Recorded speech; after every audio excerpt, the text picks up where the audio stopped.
Okay, welcome ladies and gentlemen. Before we start the session officially, we would need a minute of silence for Ms. Sabine Mahmood, who was shot yesterday through a harness incident, and after that we'll start the session. Thank you.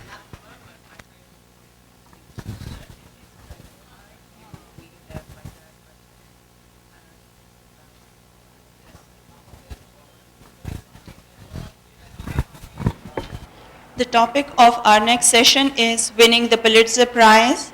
The speaker for the session is Paul Harding, and the session will be moderated by Shandana Minhas. Shandana Minhas is Pakistani English language novelist. Her first novel, Tunnel Vision, was shortlisted for the Commonwealth Writers' Prize in 2008. Her second book, Survival Tips for Lunatics, won the KLF French Embassy Fiction Prize for 2015.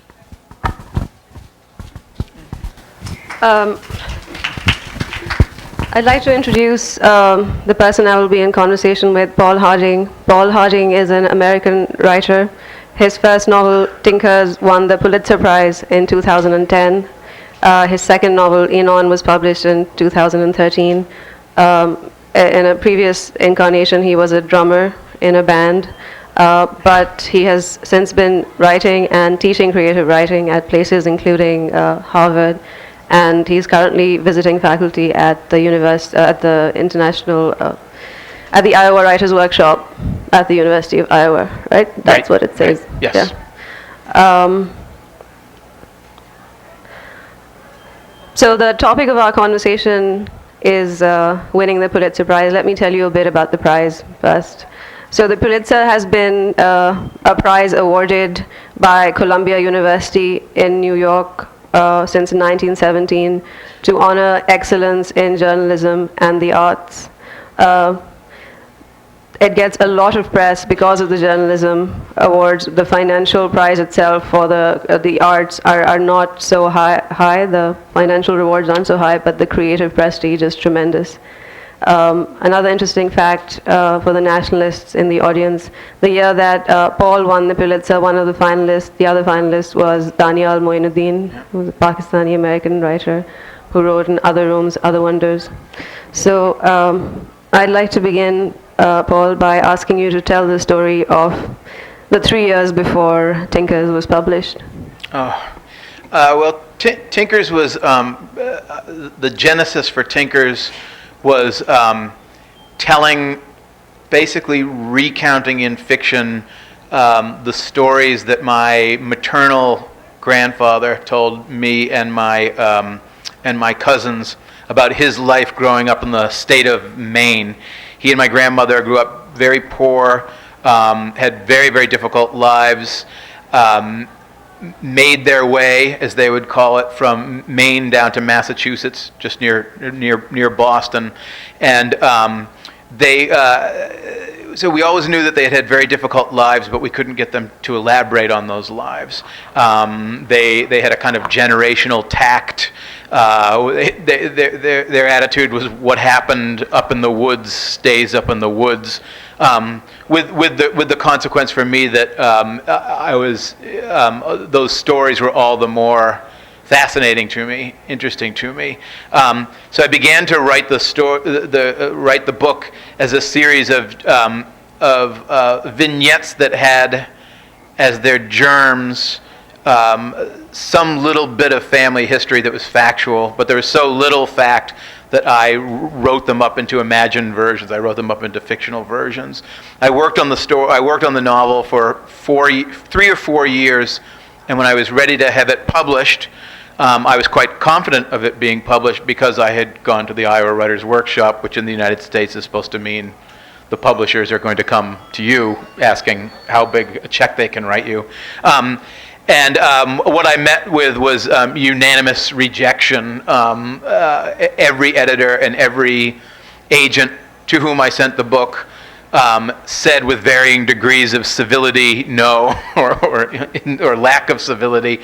And the rejections were ranged all the way from just sort of photocopied, anonymous, dear Paul Harding, we thank you for sending your book Tinkers, just sort of filled in on, to sort of relatively long, personal, somewhat resentful letters about what an awful book this is, and under no condition should I or anybody else ever abet it in seeing the light of day. But it was interesting because my experience of those rejection letters is that artists all face rejection. It's part of our sort of the common lot. And what I found is that I rejected the rejection letters because within them none of them cut me to the quick. I didn't recognize any of the rejections as legitimate. I had rejection letters that said that because of the frantic pace of life today, nobody wants to read a quiet, introspective, pastoral, meditative, metaphysical work of art. And I thought to myself, I do. And I also thought, you mean that frantic pace of life today about which every single person complains incessantly? I just thought my book will be an antidote to that. It will quiet your mind down and reintroduce you back to the fact that you have a mind. And then other people said nobody wants to read a book that's from more than one point of view. Nobody wants to read it. They want a beginning and a middle and an end and a nice bow on the end. And so I rejected the rejection letters. I threw the book into the desk, the proverbial desk in which we all have novels and paintings, and then it was just published by a series of accidents 4 or 5 years later, of all places, at the time just formed, not-for-profit boutique literary press that was published solely at the philanthropic pleasure of the alumni of the New York University School of Medicine. And so, of course, when that happened, I said, why didn't I think of that in the first place? And so it was a real struggle. And by the time they accepted it, I thought, well, this will be great. I'll have 50 copies of it printed, and my mother will buy 45 of them. And then I'll give one to each one of my kids. But the silver lining to all that was that in the 4 or 5 years in between trying to get it published and not having it published, and then having it published, I had to sort of confront myself about what my motives were for making art.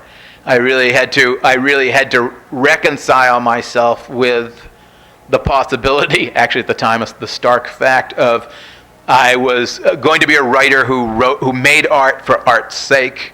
And it was somewhat liberating because what it did was it freed me from second guessing what editors and agents wanted. I could just write whatever I wanted to, and it was very liberating in that respect. Okay, you used the term noble pursuit in one of the interviews that I read. A what? Noble pursuit. Was this going to be a noble pursuit? Yeah, it had to be. I had to, come up with something that made it sound, righteous, the reason to keep going.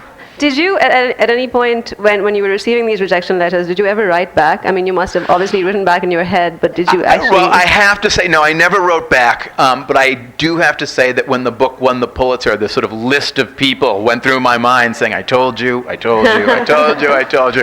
You have to take it all, it's all just so absurd because winning the prize is just, it's almost statistically impossible to win it.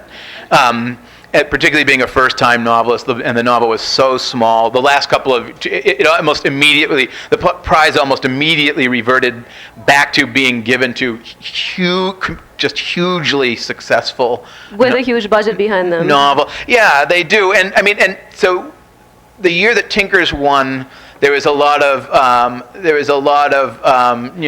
gladness and joy among the kind of more independent publishing houses and independent bookstores, because I think what it did is it sort of illuminated or brought out from behind the veil of woe, about commercial publishing and everything, that there actually are readers out there, and that Tinkers was until the Pulitzer was very much hand-sold and very much a grassroots book. It was people would read it and decide that they would take it to heart or not, But the people who took it to heart took the time to buy 4 or 5 copies and give copies to their friends and their siblings and their family. And so it had a very beautiful kind of grassroots career. Before the prize, I would go and take any reading, public reading I could get, and 2 or 3 people would show up. And anytime anybody came up afterwards and said, "Oh, I'm going to get my reading group to do this," in the United States, I don't know if in the United States people get together, they have reading groups, so there's social groups that get together, and and so anytime anybody said to me, "Oh, I'm going to get my reading group to read Tinkers," I'd say, "If you live within 200 miles of my house, I'll drive there and I'll come to your house the night that you talk about the book." So I ate a lot of strange casseroles and drank Zinfandel and heard a lot of criticism, constructive and otherwise. But You're being very modest, but I've made a few subtle inquiries about you amongst friends who happen to be writers in America, and you're a hero because precisely of this journey. Your manuscript languished, you experienced awful rejection. Ultimately, it got to this publisher through word of mouth and through bookstores. The whole bookstore angle, we don't really have bookstores here. I mean, we have bookstores, but it's a bookstore where you go in and you choose for yourself. You guys actually have bookstores where people are dedicated, passionate. If you walk in, they will talk to you, they will help you. And occasionally that's true. Yeah. No, it's. I mean, it's these independent bookstores are constantly under threat. Just for various reasons, real estate's too expensive. You have in the United States, you have places like Amazon, which has is not legally compelled in any way to limit the prices, so they can Tinkers in the United States is something like $15 for the cover price, and on Amazon you can buy it for like $4 or something. It's outrageous. But it was very nice because then when the book won the prize and nobody had any idea in the world who I was. I mean, I still say to this day, I'm not a famous author. I've just written a famous book, and I sort of shepherd it around. But it was a great backstory to be the sort of ambassador for, the deputy for, because it gave me the opportunity to go all around the world really and talk about the independent booksellers and talk about the independent publishers and just that whole just community of readers who really took it to heart and really sort of it became a mutual thing. The book had all of these sort of guardian angels who were just very, very dedicated to getting it out and about. So it's it's a very humbling experience too, because it's a big deal. It's a much bigger deal than I ever thought it was. It is like winning the lottery because, as you said, there are 2 other finalists, but to basically be nominated for the Pulitzer Prize, your publisher has to send 3 copies of the book and a check that doesn't bounce. So and then you're nominated. So there's something like several hundred books that are nominated every year, and there are 3 judges every year, and those 3 judges have to take 3 of those 700 books and then forward them to the Pulitzer Prize board proper, which is 18 or 19 people. And so you understand that one understands when one wins the Pulitzer.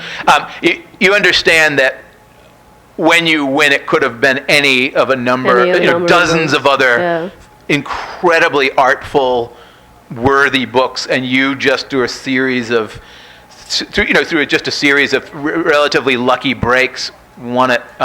Is it true though that somebody actually called your publisher and asked them to submit Tinkers, and in fact waived the entry fee because it was a non-for-profit? So the backstory to that is there was a woman who was in one of these small bookstores, independent bookseller, who just took Tinkers to heart and tried to get everybody in the world to buy it, and she happened to be taking a class at like a local festival or on book editing, and handed the book to the woman who was teaching the class, who was a woman named Rebecca Sinkler, who, unbeknownst to her, had been she knew that Rebecca Sinkler had been the editor of the New York Times book review, the book review that comes out every Sunday. What this bookseller did not know was that she was the head of that year's Pulitzer Prize jury for fiction. So she read it and decided that she wanted to solicit the book so that the other judges could read it. Yeah. That's fantastic. Yeah. Also, how did you find out that you had won? Well, the Pulitzer Prizes are largely journalistic prizes, so they run a little bit differently. Most book prizes in the United States have what they call like a long list, and then a kind of a long list, and then a sort of short list, and then a really short list. And what they do is they just they string out the nomination process for a long time because they want to sell books. They publicize books. The Pulitzers are primarily journalism prizes, so they just announce them. So I didn't, other than the fact that I knew that Bellevue, the publisher, had sent copies to the Pulitzer people, I didn't know anything about it. And so actually I was teaching out at the University of Iowa. I was teaching a seminar on Henry James. And I knew I was due to teach, it was a Monday afternoon. I knew they were going to announce the prize at 3 in the afternoon. I was due to teach at 4 in the afternoon. So I figured I'll go online. I knew they were going to announce the winner. And so I figured, well, I'll find out who it is. Maybe I even know who it is. And then I'll talk about the winner with my students, because as everyone knows, literary prizes are a rowdy spectator sport, and every year, they announce the winner, and half, this side of the room says, "Oh, it's the end of art as we know it," and the other half of the room says, "Art's safe for another year." So, it's a very partisan kind of thing. And I remember the year before Tinkers had won, it was a woman named Elizabeth Strout had won for Olive Kittredge. So I logged on, and it was a little bit early, and so I was refreshing. So I kept saying, Elizabeth Strout, Elizabeth Strout, Elizabeth Strout, Elizabeth Strout, Paul Harding, Paul Harding, Paul Harding. And I sort of, looked at my laptop like, I thought my friends, where's the hidden camera, And then in that moment, because they don't call you ahead of time, they don't warn you, there's nothing, it just hits you. And as I sort of fell off my couch, and was just thinking, geez, I just won the Pulitzer. 90 seconds later, the Associated Press is on the phone saying, "How do you feel?" And I was blah, blah, blah, blah, blah, just had no idea. It was just the strangest thing. Who was the first person you told?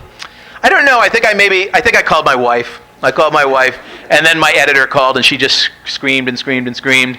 And then it was strange because I was away from my wife and my children out in Iowa, living in this terrible little one-room efficiency, teaching, and I'd reverted back to almost like a bachelor, And so I didn't have any clean laundry or a razor blade, And so suddenly the governor of Iowa's assistant was saying the governor would like to do a photo op with you at the State House, and I had to say, I don't have any clean clothes or a razor. It was just completely. Did it change your relationship with your peers? Did you find that you suddenly had a lot more friends than you remembered having? I did. Yeah. Oh, hey, I've been meaning to catch up with you. Sort of a little bit, not really. It's like I said, it can be competitive, and so. Also, Iowa City is a town full of writers. Iowa City is a town full of writers. Iowa City is a town for writers, and so there were. Close friends were very happy. The Iowa Writers Workshop was very happy because I think something like 39 or 40 people have won Pulitzers from there. And then there are a lot of people who are like, congratulations, sort of thing. I'm so happy for you. And then I remember, not long after that, these things kind of happen in clusters. Like I couldn't get published. I was paying my mortgage with a credit card. I was, tying duct tape around the engine of my car. Sort of like I'm an artist. I'm and then within 2 weeks, the book, I won a Guggenheim, a Pulitzer, and this thing called the Penn Robert Bingham Award. And 2 years later, you won an Italian award. What? You won. Oh, that too, yeah. And so it was just like, it all happened in like 10 days, and it's all back downhill from there. But it was interesting because I went to a Penn America award ceremony not long after, and I was being introduced as a Pulitzer Prize winner and all of this, and I'm looking in the front row, and there's like Philip Roth and Don DeLillo, and all these people who haven't won these tons and tons of books, and they're all just like, yeah, kid, get lost, just sort of. So it's there. My learning curve was very steep. I quickly found out that there are two equally bad reactions to winning the Pulitzer. One is to act like you deserve it, and the other is to act like you don't deserve it. So it's sort of. Did it, after the hullabaloo had subsided a little, did it actually make any difference to your perception of yourself? No, it didn't make any, I understood, I won it when I was 42 or something like that. I had been a drummer in a rock band for many years. I had spent years traveling around North America and Europe playing music. It was hard rock, but whatever. I'd gone around. I'd done lots of tours. I had actually done press junkets and all that sort of stuff. I'd been knocked around. Once you've been abused in the English rock and roll music press, like a bad. So I could put it in perspective. I was a first-time author, but I'd knocked around a little bit, and I had been a bookseller, and I had watched all these prizes kind of come and go. And so I knew enough at that point to know that when this happens, it's sort of this larger phenomenon that just sort of befalls you, and you sort of become the protagonist of it for a year. So it was a little like Miss Universe or something. I had the tiara and the roses, and then you have to give it back a year later, and so you sort of know it's not me. But I mean, it's interesting because you have to. It's a combination of it's not you, but it should be you, because you can't just get up there and have a shtick or something. You have to. So you have to look. It's a combination of professionalism and I'm an artist, and I believe deeply in art and creativity. And when I go and do events, it has to actually be you. So, but I didn't feel like it changed me personally. What about reviewers? Do you find that the reviews you got before you won the Pulitzer for the same book, and were they different from the reviews you got after the Pulitzer for the same book? Yeah, well, for the second book, everybody's sharpening their knives, like they're just ready for the. I don't know. I mean, that's another one of those things. It's impossible for me to sort of judge it other than sort of. You already told us what you thought of the rejection letters. Well, yeah. Well, it's that strange thing when I read a bad review, I reject bad reviews too. Yeah. I'm just like, what are you talking about? What do you know? And I feel like I'm actually amenable to good bad reviews, but I haven't seen one yet, so I understand it's sort of this rationalization too. I was lucky though with the second book in that a larger publishing house, Random House, bought the second book, Enon. It's called Enon. Not only before the Pulitzer won the Pulitzer, before Tinkers won the Pulitzer, but also the editor at Random House who bought Enon hadn't read Tinkers. So then when all this sort of stuff happened to Tinkers, and Tinkers just became a kind of phenomenon that had its own kind of gravitational pull. Whenever I was worried about that and just getting self-conscious about now, how do I follow up the first book, I just went back to the first 50 pages on the basis of which the editor had bought the second book, and just really went, just sort of forced myself to climb down into that world and stay there. And that was just a skill that I had to sort of learn on the fly after the Pulitzer, which was just to. And I'd already done it. You have to do that as an artist anyways, which is just you have to block the outside world out to the extent that you can, and try to climb down into the work of art, and because just on the basis that the work of art is its own best authority, and that its own internal and aesthetic integrity is generated from the inside out rather than externally dictated. One of the things that resonated for me when I was reading about you was that you mentioned your children. You have 2 children. Yeah, 2 sons. And you were also caring for them while writing. And there's a increasingly pervasive idea that the pram in the hall is the enemy of writing. I reject that utterly. Excellent. I do, and I mean, in the United States, it's kind of like the Ernest Hemingway. It's very macho. Where's my shotgun? And very like children will only slow you down. I couldn't have written my books without my kids. They were research. And it's also, there's nothing more humbling than becoming a parent. You realize how much. I realized when I became a parent how much time I had wasted thinking about myself, my problems, and also just how much time I had wasted. And so I wrote Tinkers when my wife had our first child. I was teaching full-time undergraduate at Harvard University, teaching part-time at night, and we had our first son. And then we had our second son within 2 or 3 years, and so I just did it with just juggling the children. I got so I could write fiction while my children were crawling over me. Just sort of. Part part of that also had to do with I was so busy that really I reduced the whole process of writing down to one sentence at a time. Just write one sentence at a time, then the next sentence, then the next sentence, which was already sort of a piece with the way that I write is very intuitive, improvisational, and very interrogative. I always write in order to discover what the next sentence is. I don't write declarative prose. Usually if I wake up in the morning and feel like I already know what it is that I'm going to write, it's probably not even worth typing up, you know. Yeah, I managed to read a copy of Tinkers yesterday. It's beautiful. It's a beautiful, beautiful book. I'd recommend it to all of you. And there's a presence of mind as opposed to voice. And one of the people that I spoke to about your work also, we discussed that. So when you read prose here, often you are struck by the voice. But when I read your book, I was struck by mind, you know. I think of, I try to, it all sort of telescopes, but to me, I'm not interested in plot. I'm interested in writing about human beings. I'm interested in writing about character. To me, the hallmark of character is consciousness. It's the hallmark of consciousness is mind, it's being in time, it's memory, and it's perception.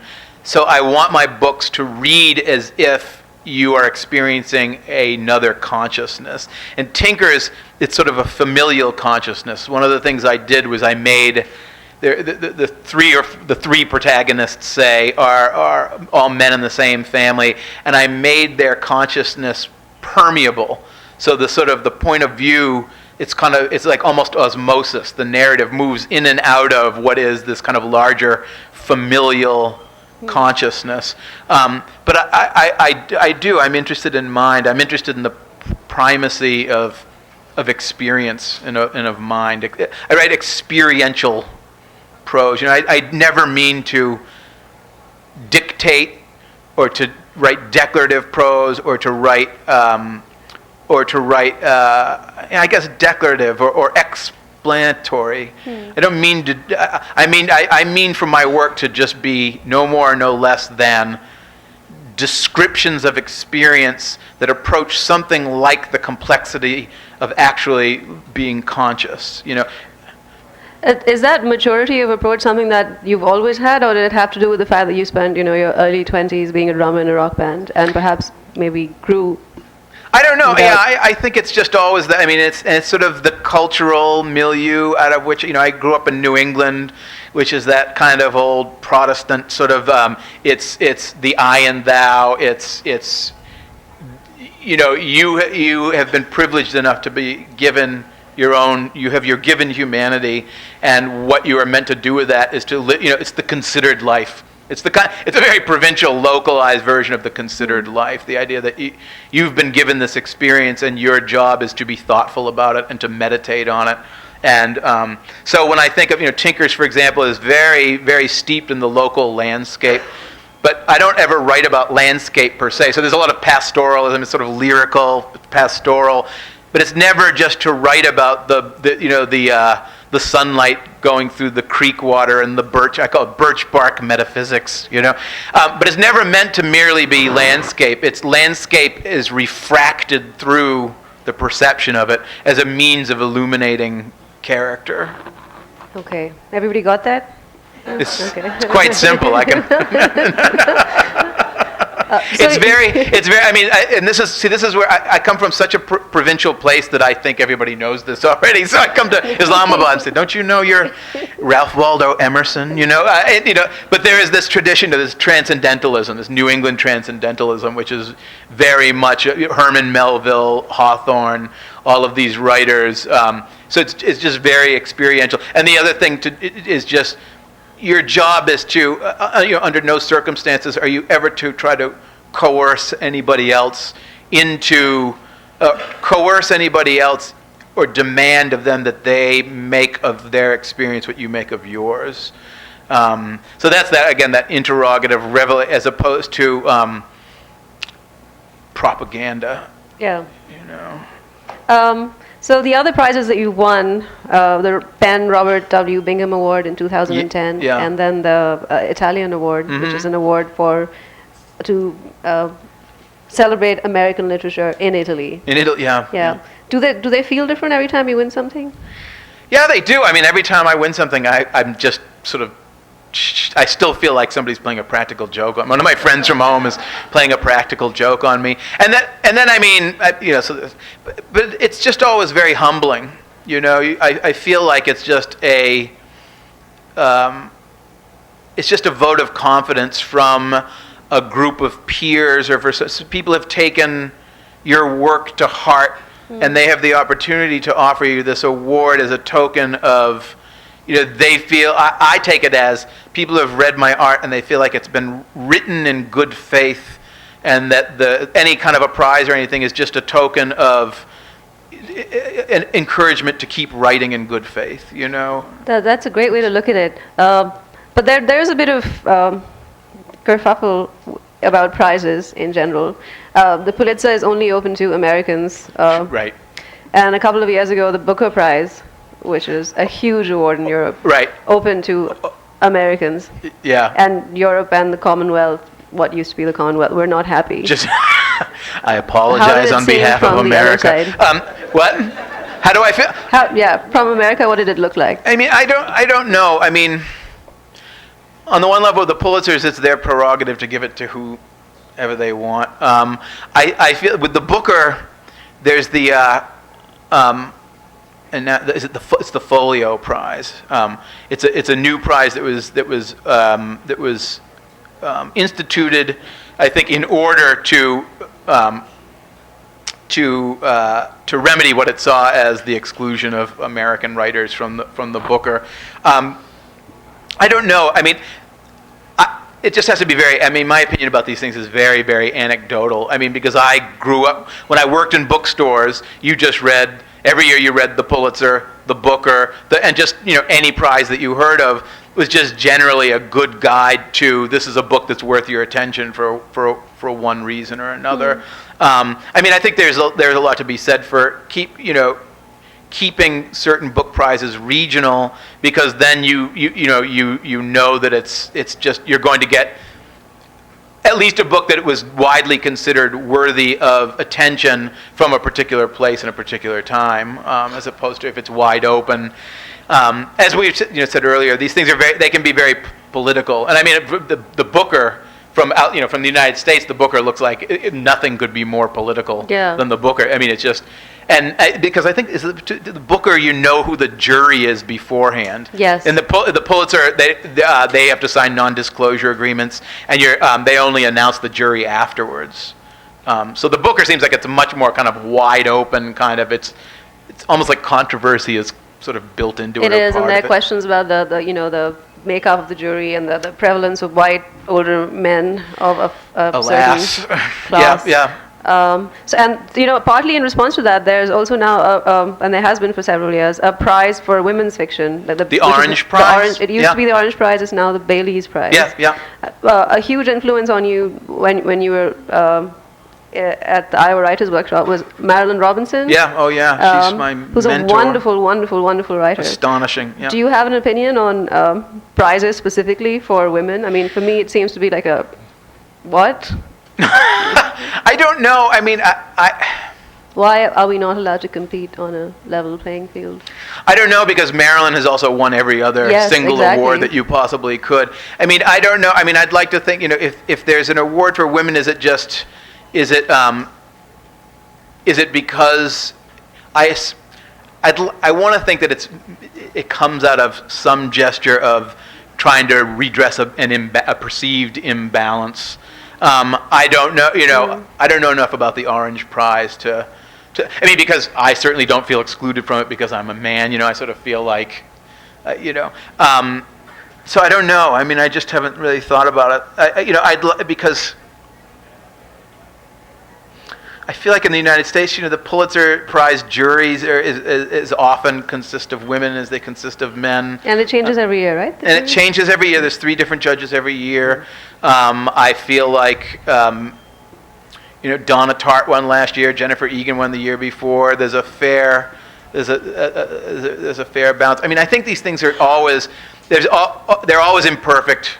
They always need to be re-examined. They always need to keep their processes open, and they're always almost inevitably going to sort of be behind the times just because they're institutional and they're reacting to. Yeah. You know. So, but my final question to you on the prize before we move on to other things is the practical difference it made in terms of, your financial situation and the sales of your book. You want to know about the money? Yeah. Is that how it works? Well, the prize money isn't that much. The financial windfall for the Pulitzer, which I don't think happens comparably with any of the other prizes, is just in sales. So, for example, I mean, Tinkers was never really published in hardcover; it was just in paperback. Before the Pulitzer, it sold about 12,000 copies, which is very good in the United States for a quote unquote, literary first novel, that sort of thing.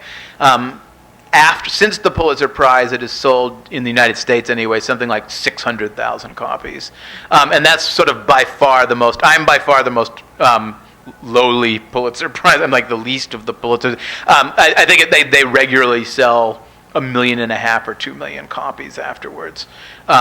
So it just comes from royalties that way. But then it has a half-life. It falls off. It falls off after a while. Okay. Why don't we open the floor to questions? If anybody has any questions for Paul.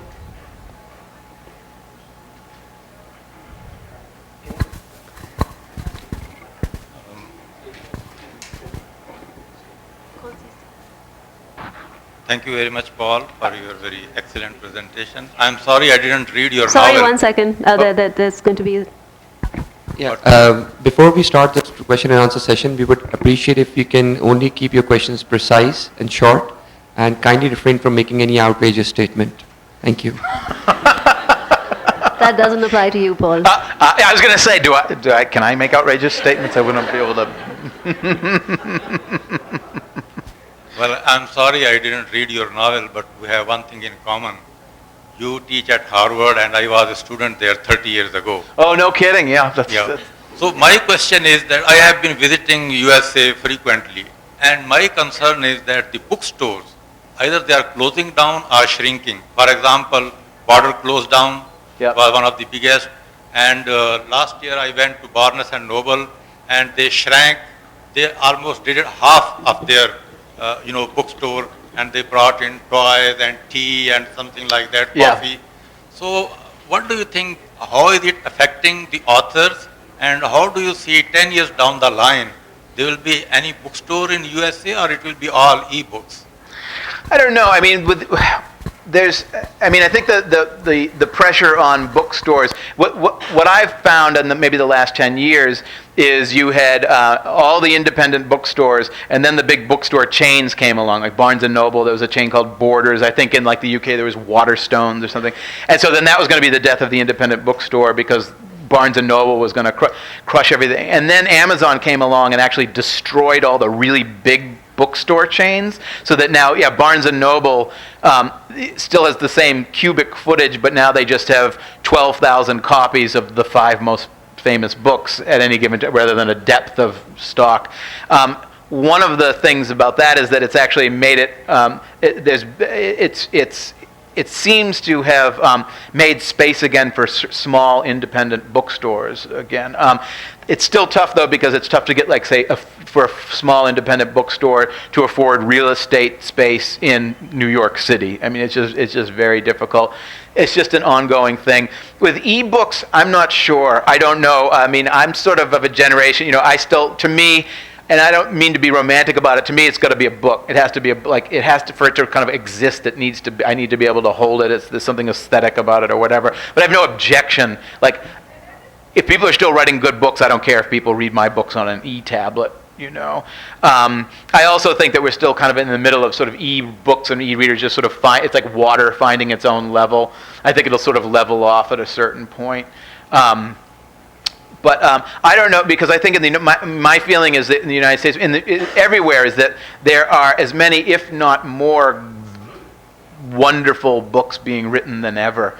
In the United States, it's more just like how do you choose among them, and how do they make it to market? How do they make it? How are they brought to the attention of the most serious readers?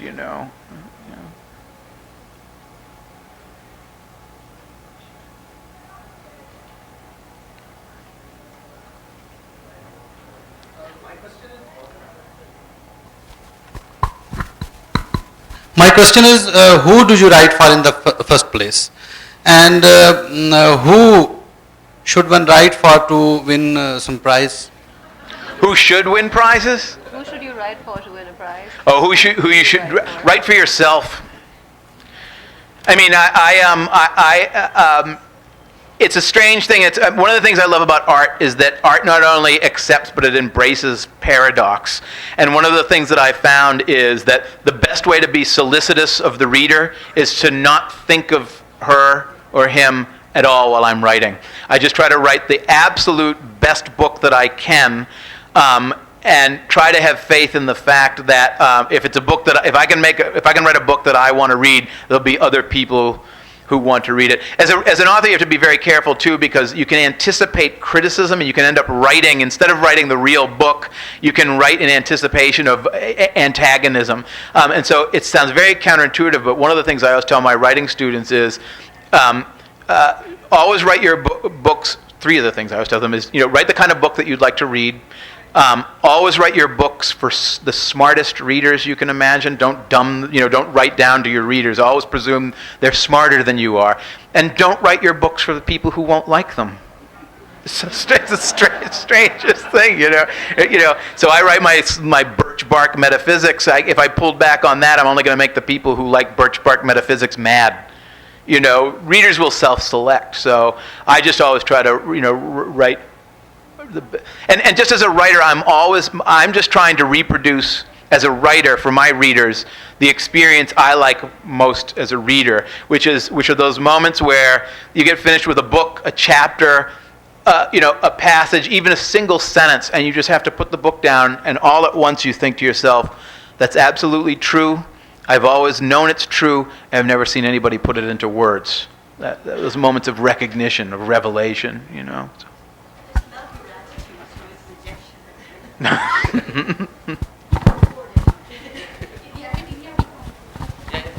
Oh, in academia, that's a whole... Yeah, I heard academia, no. I have a question. You said that you won quite a number of awards immediately after you won the Pulitzer. Yeah. Yeah, my question, please don't mind, but would you have managed to win so many awards if you hadn't won the Pulitzer? It's an excellent question. Sometimes there is a sense that it takes awards to win awards, and sometimes if people are not sure whether or not to give you an award, they look to see if you have awards, in which case you're worthy of an award. It is. It's a kind of involuted. In my case, it was just absurd, because I went from absolute, total, 100% obscurity to the Pulitzer. And there was backlash to that, just with the second book, to some extent, it's just, you just know it's going to happen. It's a law of physics, or a law of the, so one of the prizes, Guggenheim, I actually won before the Pulitzer. Then the Pulitzer happened. I just think, in my case, it's, the book Tinkers in particular, just happened to sort of insinuate itself in the literary culture of America in a particular way that's almost you couldn't deliberately plan it. I was just incredibly fortunate for it to happen.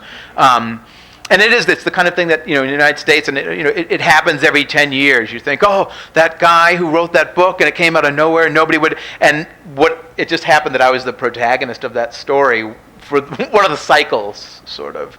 I'd love another award if somebody wants to give me. You know what I mean? The second book came out, and everybody's like, sort of, oh, great. Now now I'm just sort of back in the scrum, as it were.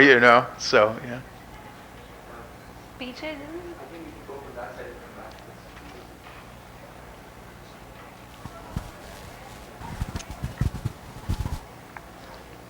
With what effectiveness and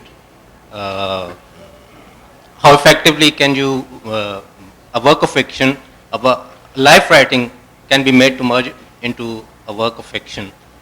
given the fact that there's such a thing as sincerity of voice, how effectively can you make a life writing experience merge into a work of fiction? How effectively Can you make a life writing experience merge into a work?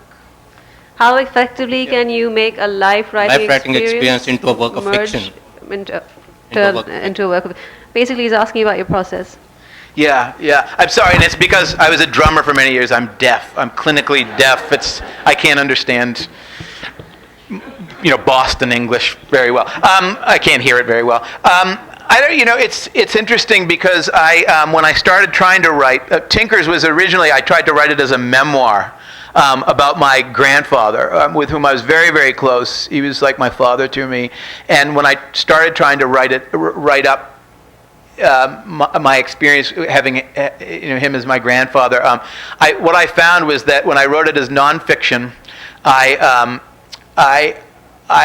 lost the ability to assign relative weight to different subjects. Everything was of the utmost importance because he was my grandfather.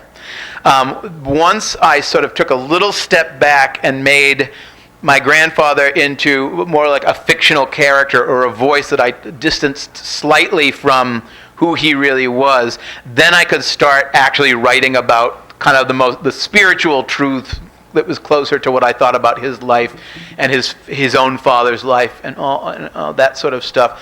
And so then it just becomes a matter of imagination. I don't know, in the United States, the imagination, I feel, I'm an artist, so now but the imagination is sort of under siege, in the United States, is this sort of like vestigial kind of ability that sort of, it's considered sort of navel gazing, it's considered extraneous. But the imagination to me is, it's one of the greatest human abilities. It's one of the greatest abilities that humans have. It's a great epistemological tool. It's a great means, it's as great a means for investigating meaning in human life as anything else. And so to cultivate it, I mean, I'm just always trying to imagine my way into other people's lives and trying to I climb down into the fictional world, and I consider myself kind of an amanuensis. I'm just there to take dictation. So I feel like what I do is I take my pad and my pen and I go down into the world and I just shut up and I listen very closely and I watch very closely and I just write down what it is that I find. And try not to impose my will on these characters. Now, it's all very, I don't mean to be tricky or coy about it, but it's just habituating yourself to listening to, in my case, it's fictional characters, but it then extends out into the real world of habituating yourself to listening to people listening to and authenticating, people's accounts of their own humanity. And not dictating humanity to people, but listening and just and being humble in the presence of people, naming their own experience.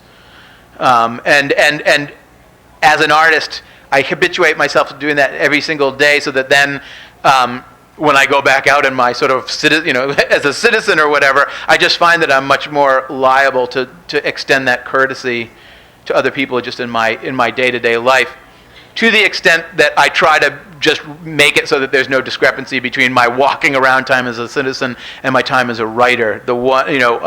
They become indistinguishable. I don't know if that quite answers the question, but hopefully the spirit of the thing is there. Hi. Oh, hi. How are you? I'm well. Okay. Actually, my son wants me to ask you this question, Yeah. that how has writing novels changed your perception towards the world and mortality now? Mortality. Well, I'm endlessly fascinated with mortality. In the United States, anyways, one of the questions people always come up to me and they always ask, why do you write about death? And I just, well, I don't write about death. I write about life and the fact that, we are mortal, and we have faith, or, we have various faiths to varying degrees at varying times of what occurs at the end of our mortal career, and there's nothing more profound upon which to meditate you know? And so for these earthly careers, to me, that, you know, the mortality is just, it's if anything, just dramatically speaking, it's the ultimate backdrop against which to set life in relief, you know? And so writing novels has just been a process of just taking my deepest intuitions that I received from reading, you know? I was a reader first, and I think like a lot of writers, I began to write when my reading kind of hit critical mass. And when I think of, you know, I try to write what I think of as literary fiction, and my kind of operating definition of literary fiction is simply fiction that is in response to and in dialogue with other writing, you know. And to me, it's other art. I'm a great fan of music. I'm a great fan of jazz music. I spent many nights in clubs listening to jazz musicians. I love painting. I love sculpture. You know, music just pour it all in, because what I feel like it is it's a privilege to be a part of this ongoing conversation that's not only across cultures but across times, you know. Because when I sit down and say read St. Augustine, or I read John Milton, say, or whoever, you know, for all intents and purposes, when I open that book and start reading, we are contemporaries. I'm now a contemporary with St. Augustine. We are existing at the same time, and so that's just to me. That's just endlessly fascinating. I'm a metaphysician. It's just my natural disposition, you know. And I'm discursive too, in case you didn't notice.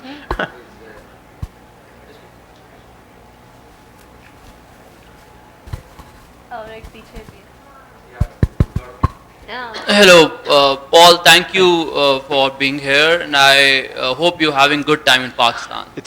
I'm having a great time. It's wonderful to be here. Paul, being a first-time writer, and someone looking at you, one feels that you take yourself not that seriously. Maybe, you know, how you're creating your work. But what is... It's hard to actually put all these things in order, but what do you think really is the thing for a writer of your age from this generation? Is it the acceptance, or is it finding an audience? Is it being able to express, or is it survival? I know all these factors do come in while you're putting in a work of art, but what really drives you? Because you told that you write sentence to sentence. Yeah. So what is that is at the back of your mind while you're doing your creative work? Thank you. It's looking for a certain... I mean, there's all sorts of different contexts, but, you know, it's looking for a certain quality of truth. It's aesthetic truth, you know. It's happening in an aesthetic context, you know. But it goes back to having been an avid reader, and going back to when I read Thomas Mann, when I read Tolstoy, when I read all these people, and understanding, you know, when I interact with great works of art, and again, it's literature, but it can be painting, it can be movies, it can be music. But just the quality of experience that I have when I'm in the presence of a great work of art, I got so as a consumer, as it were, of art, as a listener of music, a reader of literature. I was able to I can vet a work of art. I can understand when I'm in the presence of world-class art, even whether or not it's even a matter of personal taste. I can understand that there's a certain level of art in which that I'm in the presence of. And so when I make my own art, it's just actually trying to listen for and trying to push. In my case, the medium is language. So I take the English language and I put aesthetic pressure on it, and I try to push it past the limit of received opinion, popular thinking, truism, platitude, headlines, you know, that sort of stuff, into I just try to make every single sentence I write true. Which is not, you know, it's fiction, so it's not factual factual truth, it's imaginative truth. But I think we often, at least in the United States, often think of fact as a straight up synonym for truth, which start talking about politics with anybody and think, you're crazy, how can you think that's true? You know what I mean? The truth exists. The truth as lived or as experienced internally is largely a function of the imagination. And so I'm just always trying to explore that, you know, just as a writer. I mean, I'm self-deprecating because part of what I'm serious about is the art. You know, when I'm writing, it is utterly without, I mean, I try to shed my ego, I try to shed myself. One of the ways that when I revise, one of the things I listen for in trying to find truth is I actually listen from my own voice. And the moment I feel like I can hear my own voice in my writing, I know it's gone off the rails and I'm grinding axes and seeking revenge or trying to show everybody how smart I am or funny I am. And when the writing is at the level I want it to be, I can't recognize the fact that I wrote it. It turns into something that's, you know, it seems to have somehow or another transcended my own sort of more mundane kind of likes and dislikes. That's beautifully put. I think we just have time for one question, two questions. Can we have the gentleman in the back? He's had his hand up for about 20 minutes. Sir, आप आगे आ जाएं और एक और फिर बहुत हैं. This is great. I'm really happy to see such an engaged audience. Paul, this is because of you. No, it's because of you. No, really, we these all things feel are. like we're being massaged by no, ideas if everybody and was sort of sitting there dictionaries. like, you know, it's much. She'll give you a mic. Hello, Paul. Hi. Thank you for your time. My question is about evolution of English language.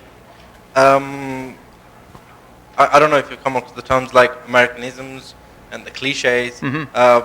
After the text speak, they call it text speech. Yeah. Writing used to be formal, it's not anymore. And slowly it's become a part of the literature as well. A lot of linguists like Chomsky call it pollution. Sir, I'm going to start yelling at you if you don't get to your question. Should we accept it as it is and not find it disturbing as a part of the language? Or it can be isolated? You mean that the degradation of the language? The words like swag and OMG, you know, you're seeing someone. Yeah, like text, level of the text. The new writers have adopted it, and if you read fictions, it's very frequent. I don't know. I mean, I have to answer that anecdotally, as I have to answer everything. I mean, I have no objection to texting and all that, you know, because I have young sons and they do it, and I text them, and it's just a kind of convenient way to sort of. But it's. To me, it's just informal. It's ephemera.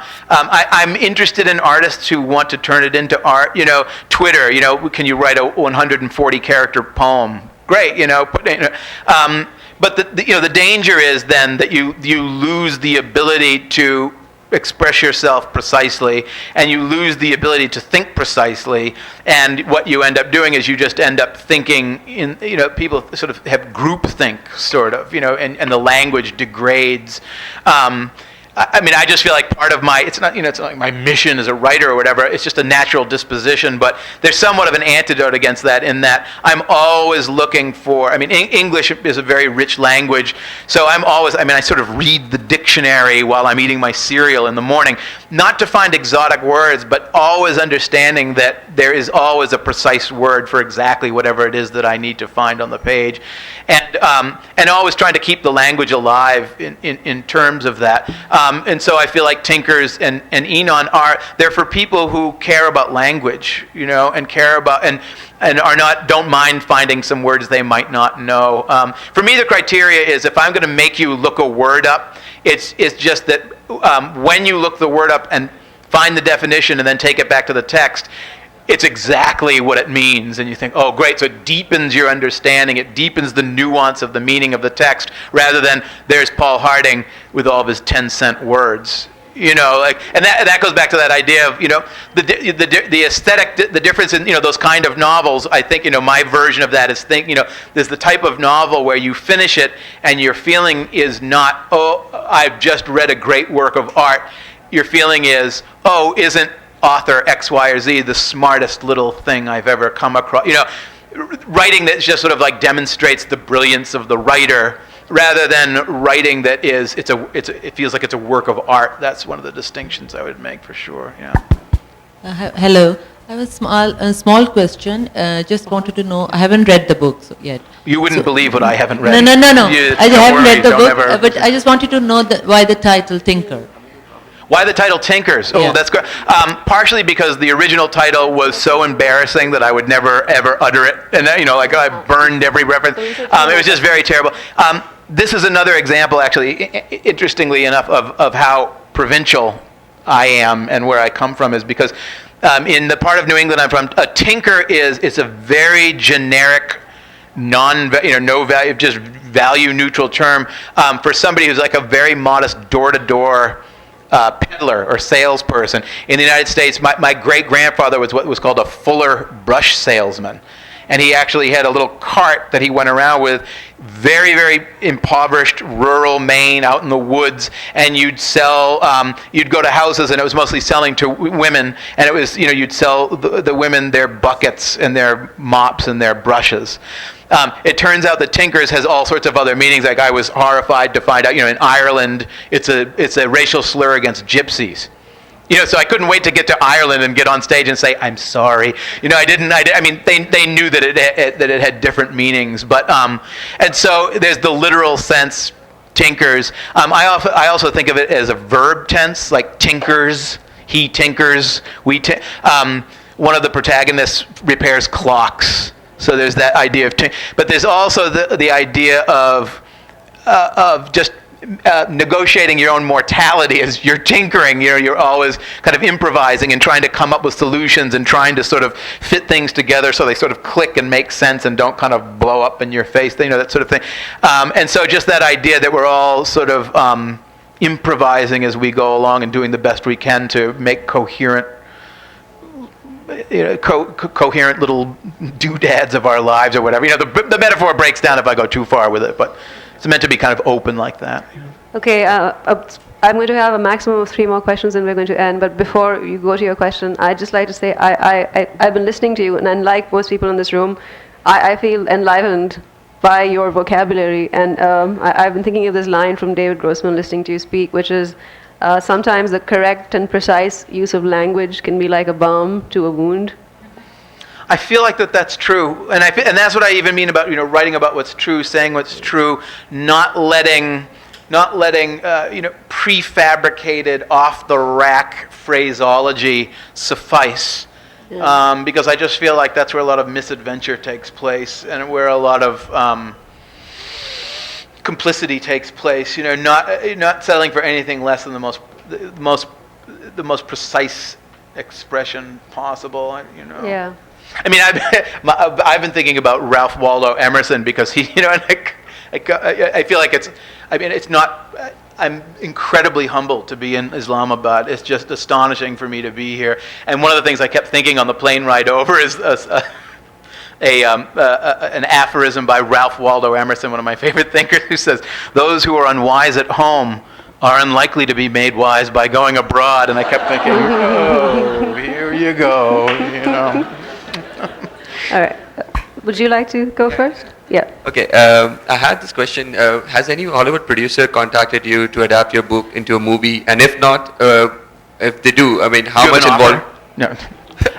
No, go ahead. I'm sorry. Finish. No, I was just saying, if they haven't contacted you up till now, if they do in the near future, how much involvement would you have in the movie making for that because of your book adaptation? Right. One movie maker did approach, and it was just strange. I got on the phone with him and all his lawyers, and I was working on. So the 2 novels are actually interconnected. They're not sequential. You can read them each separately, but they take place in the same family in the same fictional town, which is Enon, the title of the second book. And what it turns out is that when Hollywood buys rights to a property, they don't buy rights to the book, they buy rights to the characters.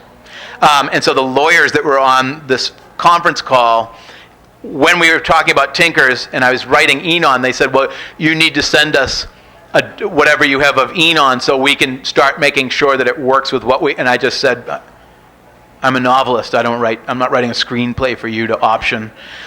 One of the things is, I have friends who have had books made into movies, and one of the things they say is, what you have to understand is, if you sign off on a movie, first of all, you'll make more money than you ever made as a writer, so that's the upside. But then the second part of it is, your book will not be made into a movie.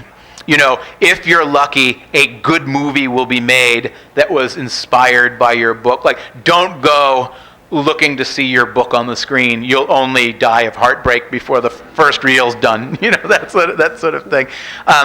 For my part, and again, I'm not strident about it, but it's not even pride, because I don't have to deliberately do it. I'm just dispositionally, these are the types of novels that I write.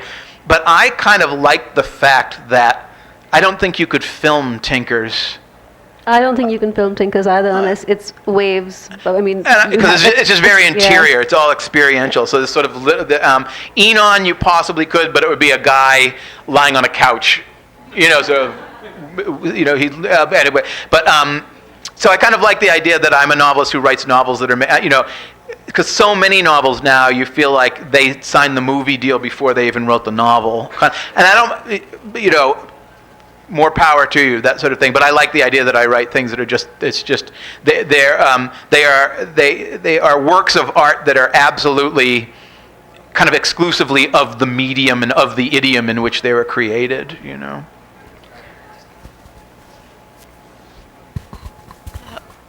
Yes, hello.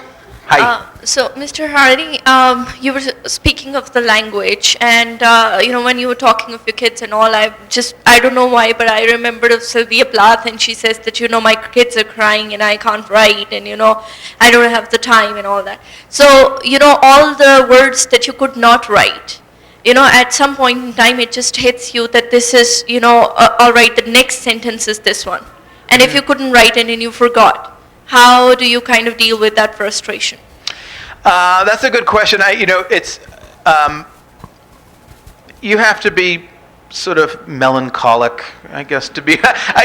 You do sort of feel like there are just oceans of beautiful stories and sentences and words that you're never going to capture and get down on paper.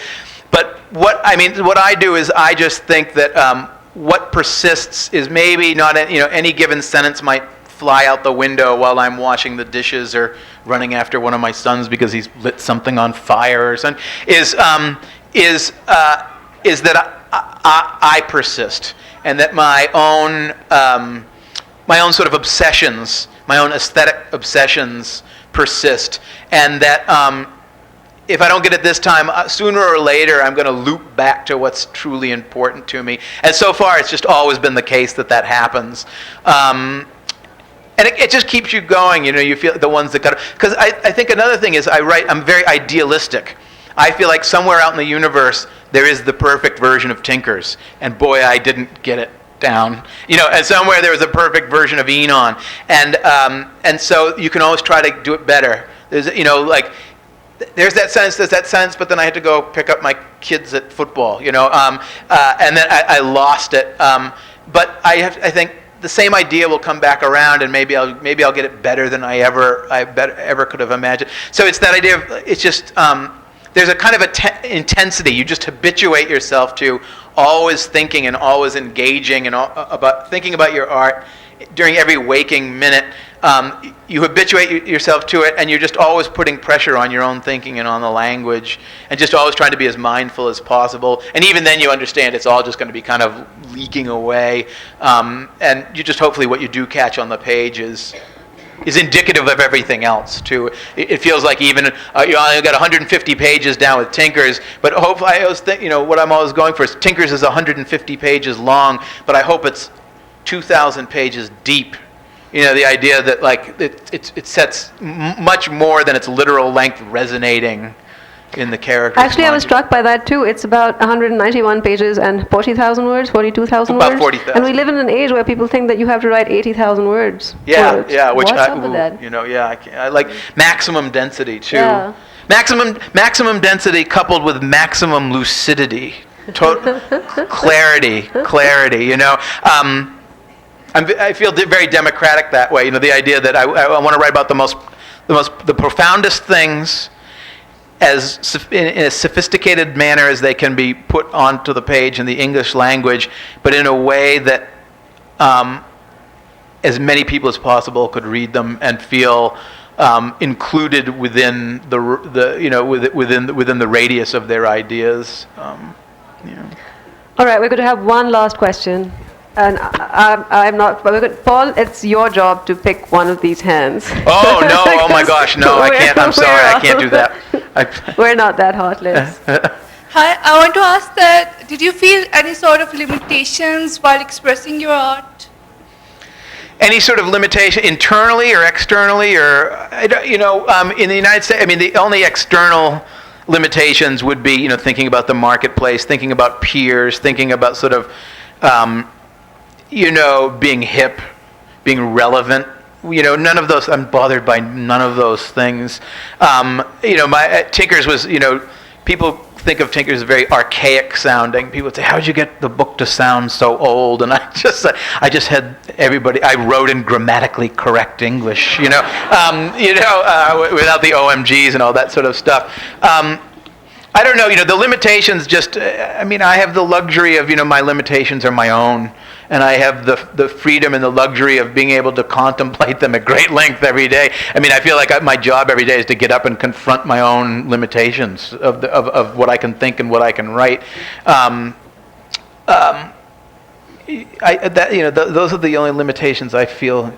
I want to ask that what you wanted in your mind, did you display that in your character as well? Like it was exact what you think that it would be? What I think in my mind ends up on the page. No, this is one of the great mysteries and great pleasures of art too, which is that because there's something different. It's a whole different phenomenon between thinking something up and then precipitating it onto the page in language. I can come up with the poem that encapsulates the entire universe in my mind, and then when I go to the keyboard, I back to like my dog has fleas. You know what I mean? It's just that strange, mysterious sort of thing. So, but there is such a capacity for meaning in the language that I presume, and like the great pleasure that I anticipate every time I read is that when I'm writing, I'm consciously pursuing meaning that I'm conscious of, which I am conscious. It's almost tautological. But what I know is that at the end of a day's writing, if I say have 2 pages of writing, more than half of the meaning that got onto the page, it was completely unintentional on my part, and it was completely unconscious. And sometimes, this is where you have to be you have to be very thoughtful. But sometimes what you were not conscious of as getting on the page is actually what you're really writing about. And what I go back and scrape out is the stuff that I was actually after.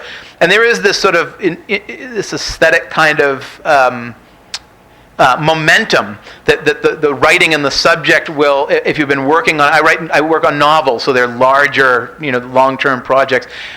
They start to generate their own integrity. It's what physicists call emergent properties, which is the more complicated a system gets, the more aspects and properties that you could never theoretically predict beforehand begin to emerge. Like this question and answer session. It's just beautiful to watch things you never could have intellectually anticipated arrive on the page, and that to me is like that's the artistic part of it. Thank you. You're most welcome. At this point, I'm going to have to, ladies and gentlemen, my apologies, but no more questions. We don't have any more time. But thank you so much, Paul. Thank you all. It was a great pleasure. My pleasure. Thank you. And thank you so much. And before you leave, I'd like to let you know that there will be a session at 3:45 in memory of Sabeen Mahmood, who is the director of the second floor in Karachi. Please do attend.